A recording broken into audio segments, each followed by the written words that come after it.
Assembly సమావేశాల్లో సభను అడ్డుకున్నామని చెప్పి స్పీకర్ గారు క్రమశిక్షణ తీసుకునేందుకు గాను ప్రివిలేజ్ కమిటీకి హాజరు కమ్మని నోటీస్ పంపించడం జరిగింది.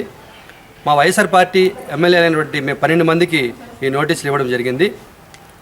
సభలో ఆ రోజు ప్రత్యేక హోదా మీద చర్చ కోసమని చెప్పి మేమందరం కూడా పట్టుబట్టడం ఈ రాష్ట్ర ప్రజలందరికీ కూడా తెలుసు. ప్రత్యేక హోదా అనేది ఈ రాష్ట్రానికి ప్రాణవాయువు లాంటిది.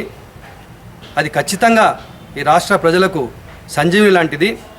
మరి అటువంటి సంజీవిని ఈరోజు దక్కకుండా పోతుంది అనే ఒక బాధతోటి ఈ యొక్క రాష్ట్రంలోని 5 కోట్ల ప్రజానికల ఆకాంక్షల కోసం మేము ఆ రోజు సభ అడ్డుకున్నమాట వాస్తవం.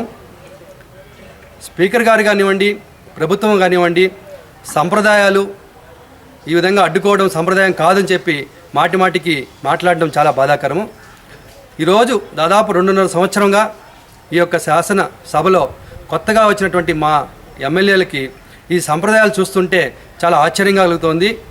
ఎంతసేపు నైతికత విలువలు అని చెప్పే ముఖ్యమంత్రి గారు మరి ఆ రోజు ఎన్నికల సమయంలో ప్రత్యేక హోదా 15 సంవత్సరాలు కావాలని చెప్పి మేనిఫెస్టోలో పెట్టినటువంటి పెద్ద మనిషి, అలాగే కేంద్రంలో ఉన్నటువంటి వెంకయ్యనాయుడు గారు 10 సంవత్సరాలు ప్రత్యేక హోదా కావాలని చెప్పి రాజ్యసభలో పట్టుబడినటువంటి ఈ పెద్ద మనుషులు అందరూ కలుసుకొని ఈరోజు ప్రత్యేక హోదా ఇవ్వలేని పరిస్థితిలో ఉన్నాము అని చెబుతూ ఏదైతే విభజన చట్టంలో ఉన్నాయో అవన్నీ కూడా తిరిగి ఒక ప్యాకేజీ లాగా ఈరోజు ప్యాకేజీ పేరుతో తీసుకుని వస్తే అర్ధరాత్రి ప్రకటన పడిన వెంటనే ముఖ్యమంత్రి గారు స్పందించి అంత అర్ధరాత్రి సమయంలోనే మీడియాని సమావేశపరిచి మేము దీన్ని స్వాగతిస్తున్నాం అని చెప్పడం ఎంతవరకు సమంజసమో నేను అడుగుతున్నాను.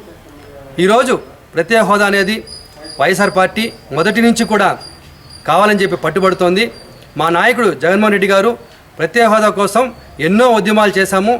ఢిల్లీ నడిబొడ్డులో మేము ధర్నా చేశాం, ప్రధానమంత్రిని కలిసాం, మరి రాష్ట్రపతిని కలిసాం, పార్లమెంట్లో మా యొక్క గొంతుక వినిపించాం. మరి రాష్ట్రమంతా కూడా అనేక చోట్ల మేము ధర్నాలు చేస్తూ మరి సాక్షాత్తు మా జగన్మోహన్ రెడ్డి గారు నిరాహార దీక్ష చేయడం కూడా గుంటూరులో కానీ మంగళగిరిలో కానీ మీకు అందరికీ కూడా తెలుసు. ఇటువంటి ప్రత్యేక అంశమైనటువంటి ప్రత్యేక హోదా మీద చర్చకు కూడా రావడానికి ఈ ప్రభుత్వం భయపడుతుందంటే చాలా విచారకరమైన విషయము.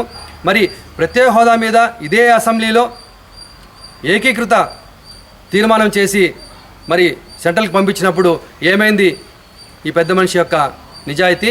మరి ఈరోజు ఆ తీర్మానానికి విరుద్ధంగా మరి ప్రత్యేక హోదా అవసరం లేదని చెప్పి ప్రకటన ఏ విధంగా మీరు ఇవ్వగలుగుతారు?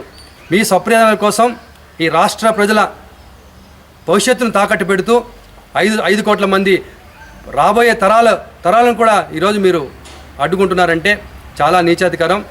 ఇటువంటి నోటీసులకి మేము భయపడం, మీలాంటి బెదిరింపులకి ఎట్టి పరిస్థితుల్లో వైఎస్ఆర్ పార్టీ ఎమ్మెల్యేలు భయపడము.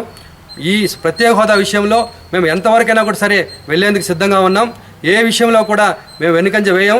ముఖ్యమంత్రికి కానివ్వండి, ఈ ప్రభుత్వానికి కానీ మేము ఎటువంటి ఈ ప్రత్యేక హోదా విషయంలో ఏ విధంగా కూడా మేము వెనుకంజ వేయమని స్పష్టం చేస్తున్నాము. సాంప్రదాయాల గురించి దయచేసి ఈ ప్రభుత్వం మాట్లాడుకుంటే మేలు. మరి ఆ రోజు స్పీకర్ విషయంలో మేము అవిశ్వాస తీర్మానానికి నోటీసులు ఇస్తే మీరు 15 రోజుల టైం ఉన్నా కూడా మొదటి రోజే అప్పటికప్పుడే మీరు ఓటింగ్ పెట్టి మీరు ఎలాగైతే చట్టాలను తూర్చిపొచ్చారో మీకు మరొకసారి గుర్తు చేస్తున్నాము. మా వైఎస్ఆర్ పార్టీ 20 మంది ఎమ్మెల్యేలని మరి ముఖ్యమంత్రి కార్యాలయంలో పచ్చకండవా కట్టి ఆహ్వానించినప్పుడు ఏమైంది సంప్రదాయాలు? ఈ ప్రభుత్వం మీద మేము ఈ ప్రభుత్వం యొక్క అవినీతి మీద ఈ ప్రభుత్వం మీద మేము అవిశ్వాస తీర్మానం పెట్టినప్పుడు దాన్ని ఇమ్మీడియట్గా మొదటి రోజే కనీసం ఓటింగ్ కూడా లేకుండా మీరు ఏ విధంగా అయితే నీరుగార్చారో ప్రజలందరూ చూస్తున్నారు. ఈ అసెంబ్లీ గడిచిన 2.5 సంవత్సరాల అసెంబ్లీలో ఏ రోజు కూడా సభా సాంప్రదాయాలు పాటించినటువంటి ఈ యొక్క ప్రభుత్వం ఈరోజు ప్రత్యేక హోదా కోసం పోరాడుతున్నటువంటి ఎమ్మెల్యేల మీద చర్యలు తీసుకుంటామని చెప్పి మీరు ముందుకు రావడం చాలా బాధాకరం. ఈ ప్రత్యేక హోదా విషయంలో ప్రాణదానానికైనా సరే మేము సిద్ధంగా ఉన్నాం. అవసరమైతే ఈ ఎమ్మెల్యే పదవికి రాజీనామా చేసి ప్రజల తీర్పు కోరేదానికి కూడా మేము సిద్ధంగా ఉన్నామని తెలియజేసుకుంటూ ప్రత్యేక హోదా ఇచ్చేంత వరకు వైఎస్ఆర్ పార్టీ పోరాడుతుందని మరొకసారి తెలియజేసుకుంటున్నాను.